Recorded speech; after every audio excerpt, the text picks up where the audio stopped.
บรรยากาศมื้อนี้พี่น้องผ้าเบิงแคมคลองก็เด้อน้ำนี่กำลังขึ้นมาน้ำก็ไหลมาอยู่เรื่อยๆมีแต่คนแต่ค้อนไหลมาอยู่ใกล้ๆฝั่งยังประมาณมง2 เมตรหรือ3 เมตรนี่แหละเนาะเห็นบ่ท่านได้เต็มเด้อนี่เด้ออยู่ทางงานบอนวัดใหญ่ชัยภูมิเฮานี่ล่ะตอนนี้น้ำกำลังมาทุกที่พี่น้องโธ่เบิ่งเรือพวก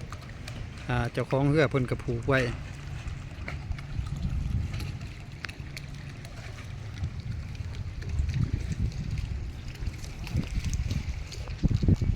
โอ้